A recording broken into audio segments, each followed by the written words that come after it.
Olá, tudo bem? Sejam todos bem-vindos a mais um resumo da lição da Escola Sabatina aqui da Igreja do Cachoeira, Curitiba. E o tema central é descanso em Cristo, os mais variados tipos de descanso, né? Não apenas o físico, mas o mental, o espiritual. E comigo, aqui conosco, o Gerson, que vai estar tratando, discorrendo esse tema, essa temática junto, para que você aí em casa possa recapitular, possa acompanhar, possa absorver o melhor que a lição tem para nos oferecer. Lembrando que, quando você estuda a lição 7 anos consecutivos, assim, sem interrupções, você fez um curso de teologia, sabia? Entre 7 e 10 anos, quem estuda de maneira aplicada, você fez um curso teológico, aprendendo o que a teologia tem para oferecer. Gerson, com você, meu amigo. A sua boa-vinda aí, cumprimenta o nosso povo. Boa noite ou bom dia, não sei o horário que vai estar assistindo esse vídeo, né? Que a paz do nosso Senhor Jesus Cristo seja com todos, né? E que você possa tirar um bom proveito desse resumo da lição. Agradeço já ao Robson já pelo convite e que Deus esteja conosco, né, Robson? Amém. Muito que bem, então nós vamos tratar desse assunto que vem mostrando das curas maravilhosas de Jesus, por onde ele passou, e eu espero que você tire proveito para a sua vida. Particularmente, esse é um tema que me agrada muito. Jesus, quando esteve aqui, ele preparou o coração das pessoas, assim como João Batista fez antes dele, para um reino muito melhor, para uma vida muito melhor que essa aqui, né, Gerson? E aqui diz aqui o verso para memorizar: o Senhor é a minha luz e a minha salvação. De quem terei medo? O Senhor é a fortaleza da minha vida. A quem temerei? Salmo 27, verso 1, né? Então, é confortante sabermos que há essa promessa na palavra de Deus, né, Gerson? Amém. E nós vemos que quando Jesus estava passando pela terra, várias pessoas seguiam Jesus, né? Eu fico imaginando na época, né? Na época não tinha SUS, não tinha plano de saúde. Então Jesus era um grande médico, né? Multidões seguiam ele, boa parte seguia pelas curas que ele fazia, né? Exatamente. E o fato é, naquela época havia médicos, porém a maioria era charlatão. Nós temos o exemplo daquela mulher com fluxo de sangue. O marido dela era milionário, era um homem muito rico, bem estabelecido, mas pelo fato da enfermidade da esposa, ele perdeu tudo que tinha tentando recuperá-la. E quando os médicos viram que acabou o dinheiro do esposo, aí abandonaram a paciente e a sua sorte, né? Então, assim, de repente, está vivendo num ambiente que Satanás preparou o terreno para que quando Jesus viesse à terra, Gálatas 4:4, quando Jesus viesse à terra, encontrasse o mundo na mais terrível miséria. A lepra era o açoite de Deus, o dedo de Deus, né, chamado, e solapava todos. Havia 1 milhão de mendigos nas praças, nas ruas, ao relento. Olha como Jesus encontrou pessoas com um semblante totalmente desfigurado, diferente daquilo que Deus deixou a princípio, possuídas de demônios, com legiões de demônios. Imagine você, aí vem um homem, galileu, e começa a mudar a sorte desse povo, né? Vamos ver isso aí melhor aqui no... Dá para comentarmos o sábado ainda e depois tratarmos o domingo, né, Gerson? Aqui as pessoas que se depararam com Jesus, será que quando saíam da presença dele continuavam como estavam ou mudavam a sua sorte? Eu vejo que nos textos bíblicos todos tiveram a presença de Deus, foram mudados de alguma forma, né? Jesus, ele curava as pessoas fisicamente, né? E o foco dele era espiritualmente também, cuidava do emocional das pessoas também. Ele curava por completo, né? Não é igual um médico que você tem que ir no médico hoje para você tratar um problema mental. Tem que ir no médico para tratar um problema respiratório, né? E Jesus era o médico dos médicos, né? Ele tratava tudo, né? Ele era digamos, um clínico geral assim e espiritual ainda, né? Exatamente.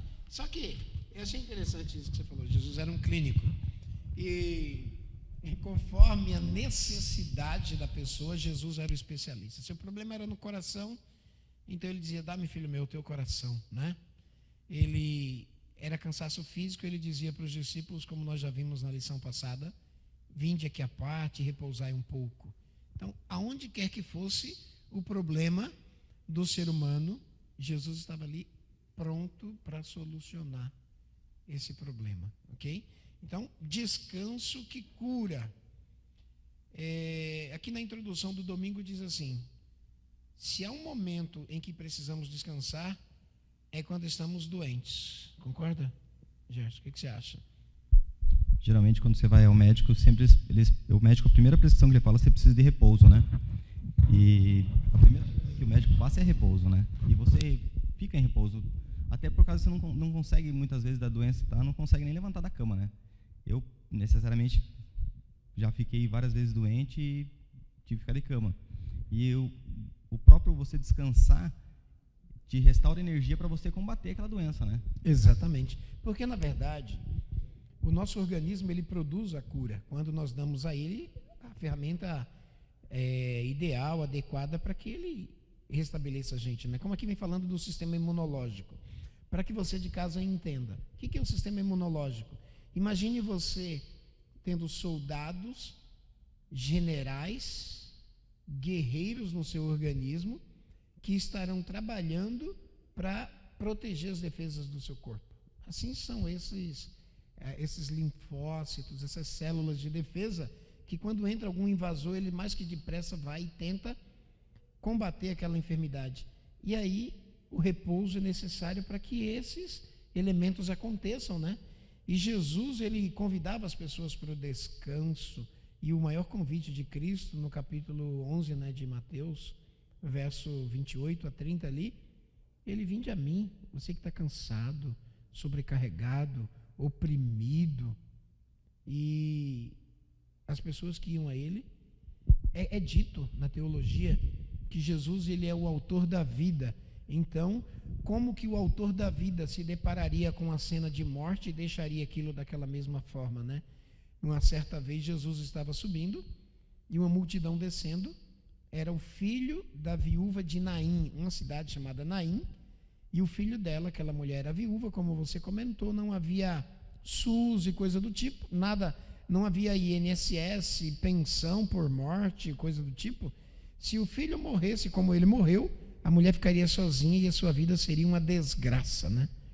E Jesus, se compadecendo, parou o enterro ali, a cerimônia, a caminhada daquele povo, tocou no esquife do caixão e ressuscitou e devolveu o filho para a mãe, para que ele ajudasse na manutenção da casa, né? Esse é o Jesus que cura. Então, assim, na sua opinião, o que esse episódio aí, aquela cena, lembra uma pessoa estava doente, mas não tinha nem recurso, não tinha nem condição física de ir até aquele local, precisou de pessoas para conduzi-lo, né? A gente vê muitas vezes que a pessoa está debilitada e não pode ir até o médico, né? Nesse caso aqui, a gente tem um ensinamento muito grande, né? Com quem você está andando, né? Porque aqui nós vemos que ele não poderia ir até Jesus, né? Mas diz que os amigos levaram até Jesus. Ele não conseguiu chegar até Jesus. Eles abriram um espaço, digamos, no telhado e desceram a cama dele até Jesus, né? Então, assim, com quem você está andando, né?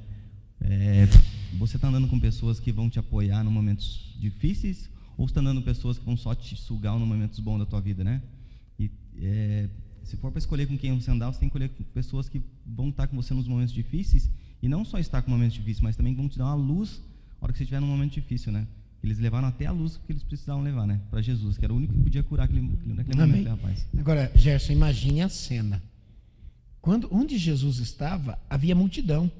Jesus estava dentro de uma casa, a casa estava cheia, estava lotada.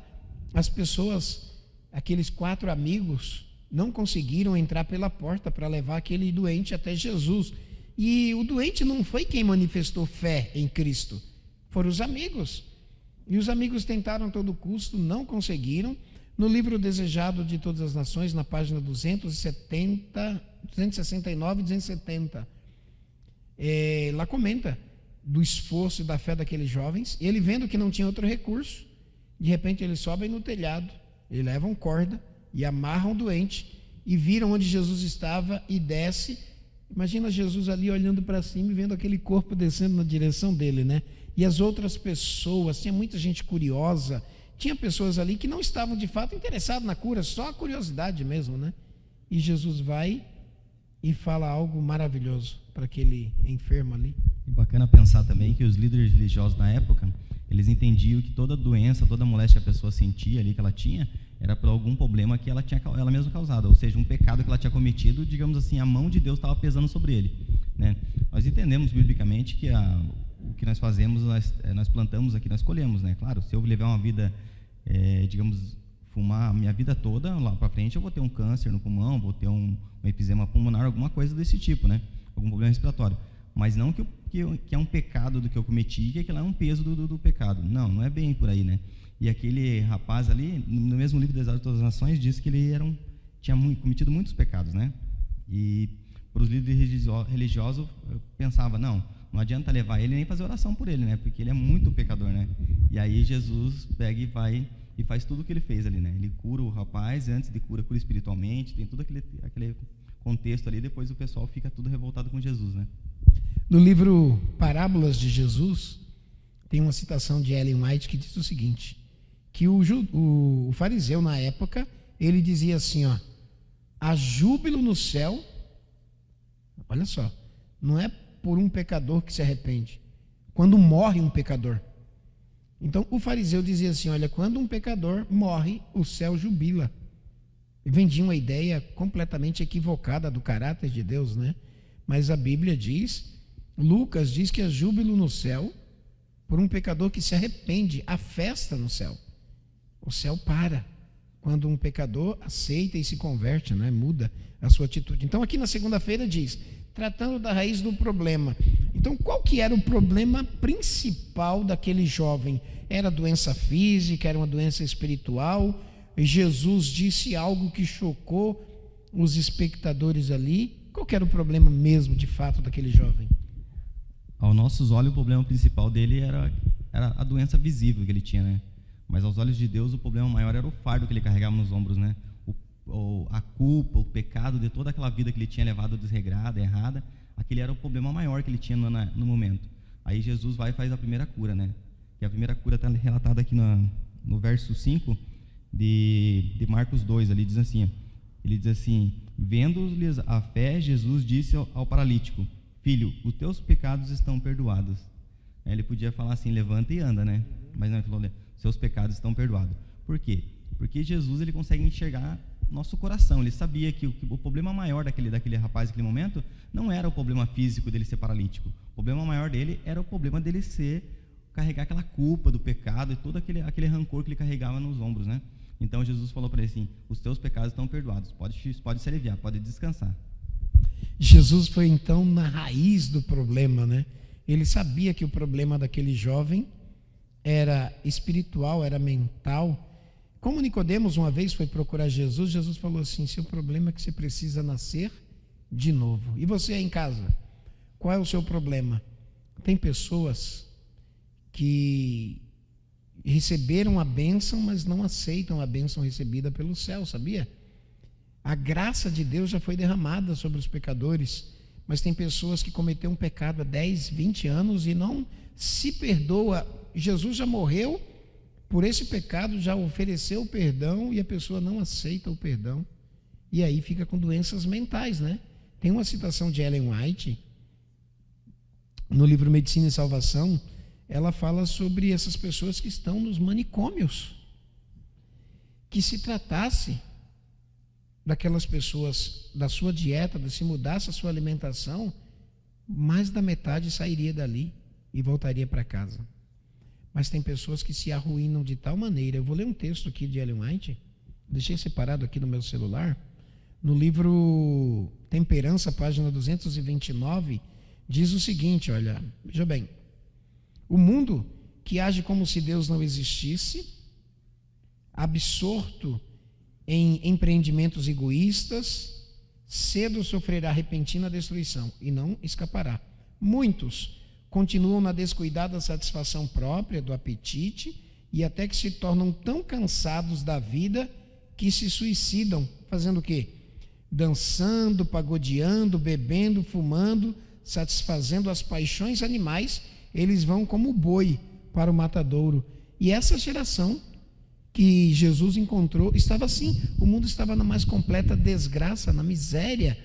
Diz Gálatas 4:4, vindo porém a plenitude dos tempos, Deus enviou o seu Filho, nascido de mulher, nascido sob a lei. O que é a plenitude do tempo? Quando o mundo mais precisava, Jesus nasceu. Ele poderia ter nascido uma geração antes, uma geração depois, mas não. Quando o mundo mais precisava dele, né, Gerson? Ele veio e fez a diferença na vida dessas pessoas aí. É bom pensar também, é bacana pensar o seguinte, tá? Jesus foi levado o paralítico para ele perdoou os pecados do paralítico, né? Teve toda aquela discussão toda, ele disse que ele saiu, o paralítico andando, ele curou. Mas agora, quando você tem uma oração tua para uma pessoa enferma e essa oração não é respondida, como tratar com isso, né? É bem complicado, né? Algumas das vezes, eu já fui orar por pessoas no hospital, já fui abençoado com a cura dessas pessoas, mas teve pessoas que eu orei também, a pessoa não recebeu a cura. E depois ela me perguntou por que Deus me curou, né? Deus não é amor, não é todo poderoso, por que ele não pôde me estender a cura? E eu cheguei a perguntar para essa pessoa, e se Deus te curasse agora, qual seria seu primeiro ato, né? O que você faria antes desse problema ter acontecido? Aí a pessoa falou, não, eu gostava de tomar uma biritinha. Eu peguei, respondi ele, falei, você acha que Deus vai te curar para você voltar a cometer o mesmo erro? E Gerson, algumas curas de Cristo, ele recomendou, como aquele homem que estava há 38 anos ali esperando que a água, ao se agitar, alguém jogasse ele. Jesus falou, olha, cuide para que não te suceda coisa pior, para que você não volte às velhas práticas ali, né? Então, assim, Jesus curou aquele camarada, porém Jesus testou os escribas e fariseus que estavam ali, né? Jesus começou dizendo assim, olha, os teus pecados estão perdoados, e eles ficaram incomodados, mas quem é esse que tem tal autoridade? E diz o texto que Jesus, lendo o coração deles, né, respondeu para eles. Então, o que vocês acham mais fácil dizer? Levanta-te e anda, né? Os teus pecados estão perdoados. E para que vocês saibam que eu tenho autoridade, vai embora, menino. E o menino foi curado para casa, né? Deus seja louvado por isso. Na terça-feira, fuga. Aqui vem falando que cerca de 300 milhões de pessoas têm problema de depressão. Nós vivemos num quadro de pandemia, onde o número de mortes, detalhe, o número de mortes de adolescentes e jovens é maior que o número de pessoas que entram em óbito por conta da Covid. Sabiam disso? Dobrou o número de suicídio nesse período de tempo. Então, devido à depressão, né? Gerson aqui comenta de Elias. Elias teve depressão, né? Ele foi um guerreiro, ele venceu muita coisa, ele fez uma profecia e por 3 anos e meio não choveu. Ele orou aquela cena do Monte Carmelo ali, né, no capítulo 17 e 18, lá mais no 18 de 1 Reis. Porém, depois de tudo feito, vem uma mulher, e aí? Pois mostra que Elias ali chegou o momento que ele pediu até a morte dele, né? Pediu a morte. Mas geralmente falam assim, os cristãos não podem ter depressão, né? Porque a depressão é um problema espiritual, tal. Todo mundo prega isso aí fora, né? Pessoas desinformadas, né? Exatamente. Mas assim, eu já acompanhei problemas de depressão de perto e boa parte das pessoas que têm depressão também vem de um cansaço muito grande, uma carga muito grande colocada sobre os ombros dela, ela não suportou. Aí vem a depressão. Várias vezes as pessoas chamam a responsabilidade para ela, né? E as pessoas vão jogando a carga. Vão jogando a carga, chega uma hora que a pessoa não aguenta, né? O ser humano é pecador, ele é fraco. A depressão, uma crise de pânico também, né? Isso. E também relato da alimentação. Então, nós vivemos num mundo de pecado, né? E esse mundo é totalmente... tudo que acontece aqui gera uma consequência, né? E às vezes algum baque muito grande que a pessoa... já é um gatilho para a pessoa ter esse distúrbio. Problema familiar, um problema no serviço. Isso gera esse problema, né? E ali Elias, pode ser que o gatilho para ele acontecer aquilo com ele foi a sobrecarga dele ter passado tudo aquilo que ele passou, né? Aquele estresse que ele passou. Porque apesar de estar na presença de Deus, lembrando que ali foi morto vários profetas de Baal, né? E alguns deles pode ter sido até morto pela mão de Elias, né? apesar de ser permitido naquele momento, gera um trauma, né? E é uma coisa fora do comum, né? Tirar uma vida humana, né? E vale lembrar que foram 850 profetas, foram os 400 profetas de Baal e os 450 de Astarote, dos postes ídolos, né? Não foi só 400 profetas, como alguns pensam. A multidão era grande e Elias falou: lança a mão deles, não deixa que ninguém fuja. E levou até o ribeiro ali e foi grande aquela matança. E foi uma verdadeira carnificina, né? E Elias, quando ele relata mais para frente ali, ele ora a Deus, ele fala, né? Já mataram vários profetas do Senhor, né? E agora estão me perseguindo também. Agora querem tirar minha vida. E a gente vê ali no Salmo 73, né? O Salmo de Asaf, Asaf orando a Deus, né? E fazendo o Salmo ali, você vê a angústia dele, né? Ele vendo as pessoas que fazem o ímpio prosperando, tudo que acontece de errado prosperando, as pessoas maldizem ao Senhor e estão prosperando, e ele vai dizendo ali. Daí ele diz que é muito pesado para ele o fardo, né? Só de pensar, quase me resbalaram os pés. Quase que eu fui para o lado dos ímpios, né? Exato. E eu vejo aqui Elias... Mas até que ele olhou para o santuário, né? Exatamente. Até que eu vi o teu santuário. Eu vejo Elias quase como esse salmista, né? E daí Elias, aqui no salmista, ele fala o quê? Até que eu olhei para o santuário, eu vi o fim deles, né? Daí ele começa a falar sobre o fim daquelas pessoas, né? Então, assim, acho que nosso foco aqui nessa terra, se nós parar para olhar ao redor, nós vemos os filhos de Deus sofrendo. Nós vemos pessoas aí fora aí que estão, digamos, não seguindo a Deus, fazendo as coisas totalmente erradas, prosperando, fazendo festa todo dia, e tudo que eles fazem se dão bem, e às vezes você olha para dentro da tua casa, o teu lar não está aquelas coisas que está aparecendo, né? Ou a tua empresa, ou qualquer coisa que seja, você coloca a mão, às vezes não está prosperando, né? E ele, nesse momento ali, Elias fala assim: eu estou seguindo o Senhor certinho, e eu não consigo ter paz, porque todo mundo quer me matar, e eu já provei que o Senhor é Deus, e agora vem essa mulher querendo tirar minha vida novamente, né? Eu acho que ele chegou numa angústia mais ou menos quase paralela com a Asaf ali. Exato. E ele chegou a pedir a morte, né? Para mim é melhor morrer do que viver. Elias foi um grande guerreiro, valente, porém, quando acalmou, na quarta-feira diz que quando ele se acalmou, ele percebeu o que tinha feito. Se você observar, Elias fez cair fogo, consumiu a oferta, e ninguém se converteu. Pelo ato de covardia de Elias, de ele ter fugido de uma mulher, ninguém se converteu. A reforma não foi completa, como diz aqui na quarta-feira, né? Faltou o elemento essencial. Se ele tivesse enfrentado aquela prostituta cultual, que era a rainha dos Sidônios lá, Jezabel, ele teria ido longe e o povo teria dito só o Senhor é Deus e teria praticado essa crença de que só o Senhor é Deus, né?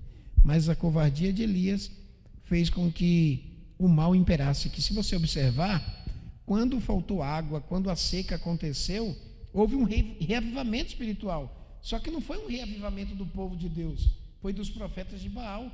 Ele antes diz que os templos estavam cheios de falsos adoradores, e eles se cortavam com lancetas, com isso e aquilo, e faziam sacrifícios, a fim de que Baal respondesse com chuva, e mesmo assim Baal não respondeu.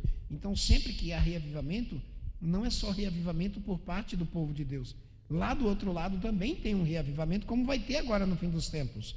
E Elias esqueceu que às vezes você é o Elias da sua casa, que se você não se reavivar, quem sabe a grama do vizinho vai estar mais viçosa do que a sua, e você como pastor da casa, pastora da sua casa, será que seus filhos não vão pular a cerca para comer a grama do vizinho? Pense nisso. Aqui nós vimos que ele estava cansado demais para fugir, estava depressivo. Jesus teve depressão, Elias teve depressão, Pedro teve depressão. É um estado mental de angústia muito forte, como o Gerson comentou, né, Gerson? E na quinta-feira, descanso e outras coisas mais, né? O que a gente tem aqui de Reis, 1 Reis capítulo 19, onde Elias estava indo agora, e por que ele estava indo nessa direção? Diz que após o descanso ele correu novamente, né? Teve aquele episódio, come isso daqui, né? Fala para nós, Gerson. Ele teve um episódio que ele deitou debaixo de um zimbro, né? De um arbusto, descansou um pouco ali, ele tinha orado a Deus para pedir na morte. Aí acontece ali, um anjo do Senhor toca ele e fala: levanta e come, né? Ele levantou, tinha pão para ele pronto, tinha tudo certinho ali, mostra uma outra coisa. E que comida poderosa, que na força daquela comida ele ia andar 40 dias. E bacana que ele falou, não disse levanta, faz a tua comida e come, né? Ele disse: está pronta a tua comida. Ou seja, apesar dele não ter o foco naquele momento, então, o foco no mundo, né? Na perseguição dele, não tinha o foco em Deus. Naquele momento ele tirou um pouco do foco de Deus. Deus não tirou o foco dele, né? Amém. Deus foi lá e sustentou. E Deus não mostrou para ele que ele estava junto com ele ainda, mas, apesar de ele não reconhecer isso, né? E Deus sustentou ele ali. E, igual você falou, comida poderosa, né? Ele conseguiu correr 40 dias e 40 noites e foi até o Sinai, né? E não foi só comida, não, tinha bebida também. Tinha bebida, né? Comida e bebida. Come e bebe, né? Disse o anjo aí ali. Ele comeu, bebeu e voltou a descansar novamente, né? Bacana que ele volta a uma jornada de corrida de volta, né? De corrida. Agora ele estava em fuga, ele para de fugir e começa a correr para ir para os braços de Deus, né? Aí chega lá e Deus fala com ele, né? Amém. E é no sussurro, né? Houve um vento forte, uma tempestade, um redemoinho, e Deus não estava em nada daquilo. Mas quando viu um súcio, né? um sussurrar, ali estava a voz de Deus, né? Deus não está na gritaria, amigo. Deus não está no bate-pé, no agito. Ele está na calmaria. Deus trabalha nas sombras, mas de forma poderosa, né, Gerson? Então, o que mais que a gente pode extrair aqui de Elias, para a gente ir para as considerações ali? Bom, Elias ensina, tem muita coisa para nós aprendermos de Elias, né? Mas o tempo nosso é curto, mas ali é que nós tiramos um bom proveito, que Deus fala com ele no sussurro e mostra que não tinha acabado o ministério dele ainda, né? Porque ele não tinha arrumado um sucessor para ele ainda, para ele poder descansar. Exato, o ministério dele, né? Discipulado, né? Exatamente. Ele tinha que ungir um rei, né? Então Deus fala assim: não acabou teu trabalho ainda. Eu sei que você está sobrecarregado, mas não acabou teu trabalho. Espera que você vai descansar ainda, mas não é o momento ainda de você descansar, né? E Deus mostra para ele tudo que ele tinha que fazer, ele se levanta e vai, faz o trabalho que ele tinha feito. Aí Deus faz o quê? Ele não descansa o descanso da morte, né? Ele passa bênção, né? direto para o céu, numa carruagem de fogo, né? Gerson, eu queria mais uma coisinha. Observe o seguinte, vamos fazer um paralelo? Nós temos ainda um tempo. Observe que nós tínhamos uma prostituta cultual, ela era prostituta mesmo, Jezabel. Ela era a rainha dos Sidônios, ela fazia um culto depois das 10 da noite, nos dias específicos. Tinha outras prostitutas e prostitutos cultuais que ia até a meia-noite. À meia-noite todo mundo tirava a roupa e faziam orgias sexuais, e as pessoas que ali naquela orgia engravidassem, dessem à luz, os seus filhos eram oferecidos em sacrifício, coisas desse tipo. Então tínhamos uma rainha, nós tínhamos o rei Acabe, que era um rei covarde, mas tínhamos um profeta de Deus, que era Elias. E quando o profeta de Deus apareceu diante do rei, o que o rei disse para ele? És tu, ó perturbador de Israel? O servo de Deus, o profeta do Senhor, o guardador da lei de Deus, que era obediente a ele, foi acusado de ser perturbador. E a resposta de Elias é que foi poderosa. Elias disse assim: eu não, mas tu e a tua casa, porque abandonastes os mandamentos do Senhor nosso Deus. Foi isso que aconteceu, né? Então o paralelismo é o quê? Tinha um homem de Deus, um profeta, que houve um momento de angústia, e não podemos fugir disso. Porque o que Daniel capítulo 12, né? Nós vamos passar por uma angústia semelhante à de Jacó, à de Elias, à de Jesus, não é isso, Gerson? O que você me diz? Na verdade, assim, no final dos tempos vai vir uma angústia muito maior, né? A angústia de Jacó. Por que angústia de Jacó? Porque Jacó teve uma angústia quando ele fugiu do irmão dele, né?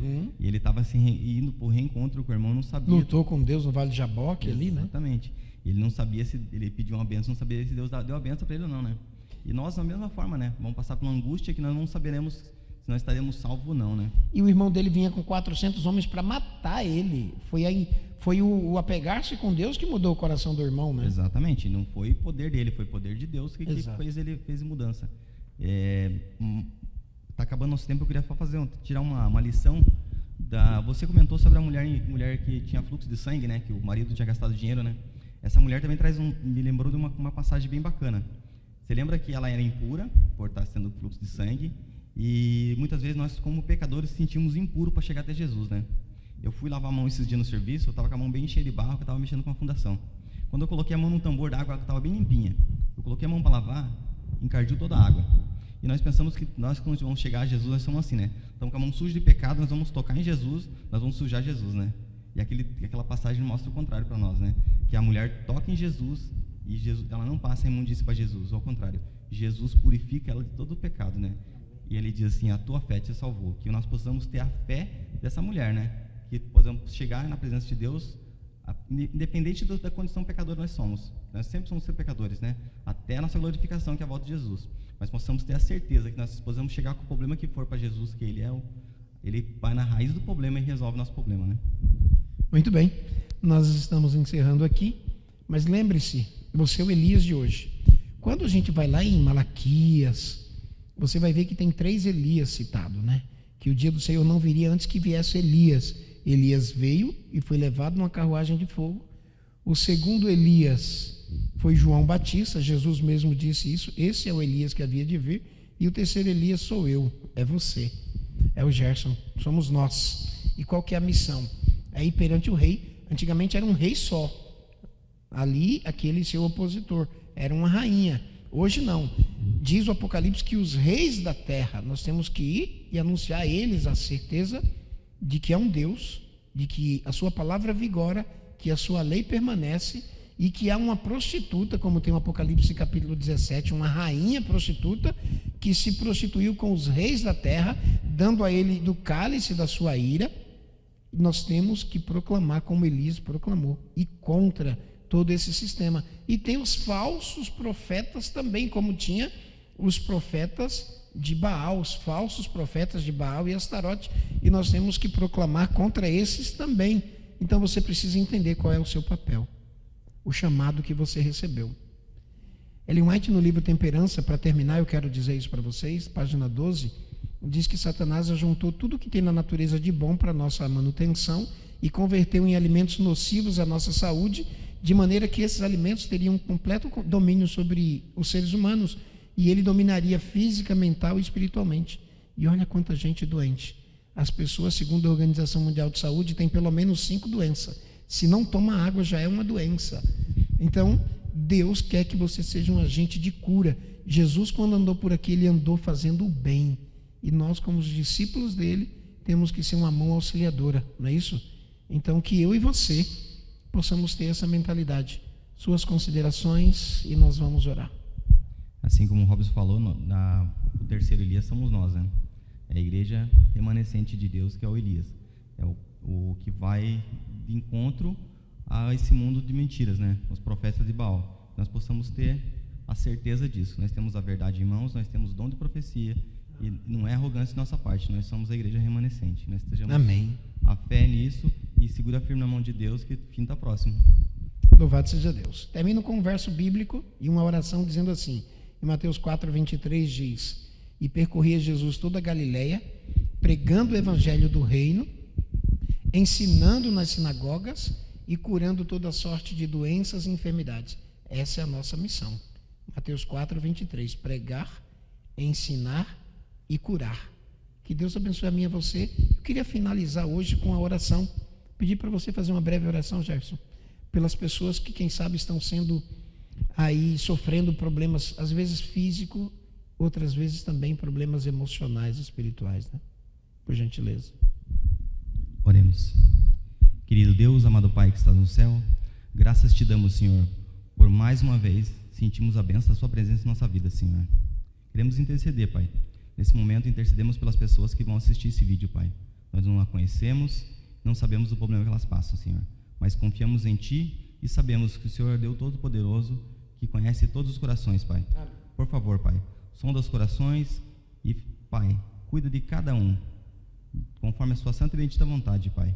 Esteja alguém angustiado na sua casa, esteja alguém com um transtorno do pânico, alguém que esteja passando com algum problema depressivo, que o Senhor possa colocar sua mão poderosa sobre ele, Pai, e mostrar que o Senhor é o doutor dos doutores, e tire ele dessa angústia, Pai. Cremos em Ti e entregamos a vida de cada pessoa assistindo esse vídeo nas Suas mãos, Pai. Confiamos em Ti e pedimos essas bênçãos não porque é mérito de nós, mas em nome de Jesus. Amém, Senhor. Amém, Senhor. E a todos, que Deus abençoe.